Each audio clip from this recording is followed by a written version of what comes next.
बीडमधील मसाजोगचे सरपंच संतोष देशमुख प्रकरणात मकोका कायद्याअंतर्गत आरोपी असलेला वाल्मिक कराड आणि सुदर्शन घुले हे दोघे सध्या बीडच्या कारागृहात कैदी आहेत। तसंच संतोष देशमुख हत्याकांडातील इतर आरोपीही त्याच तुरुंगात आहेत। मात्र याच तुरुंगात मोठा राडा झाला असून वाल्मिक कराडला तुरुंगात मारहाण झाल्याची माहिती मिळते।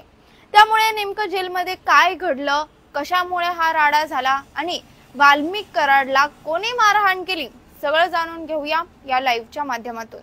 नमस्कार, मी शिवानी लकडे, पॉलिटिकल महाराष्ट्र मध्ये आपलं स्वागत। सुरुवातीला जेलमध्ये नेमकं काय झालं हे जाणून घेऊ।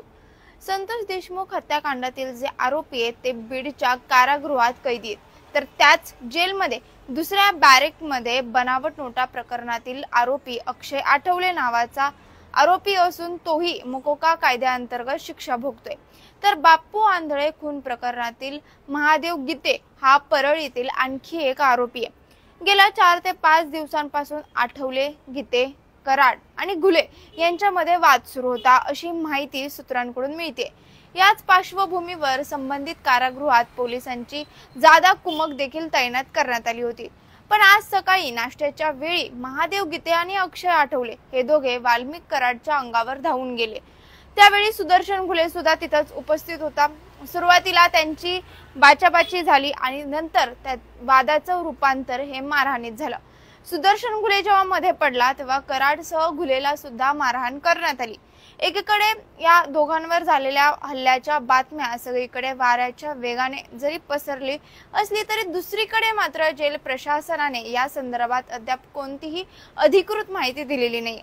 त्यामुळे हा राडा नेमका कशामुळे झाला याचं कारण अजून समजू शकलेले नाहीये। पण वाल्मिक कराडने एका खोट्या केसमध्ये अडकवल्याचा गीते गँगचा आरोप आहे आणि हाच आरोप करत त्या मुद्द्यावरून ही मारहाण झाल्याचं समजतंय।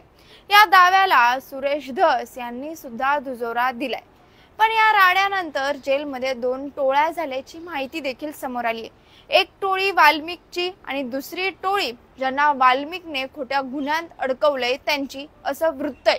त्यामुळे सुरक्षेच्या कारणास्तव जेल प्रशासन वाल्मिक कराड आणि इतर आरोपींना अमरावती किंवा नागपूर जेलमध्ये आज किंवा उद्या हलवलं जाण्याची शक्यता आहे।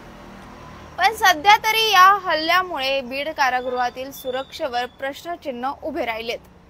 सध्या आपण इथेच थांबतोय, पण यावर तुम्हाला काय वाटतं? तुमच्या प्रतिक्रिया आम्हाला कमेंट करून नक्की कळवा आणि पाहत राहा पॉलिटिकल महाराष्ट्र। धन्यवाद।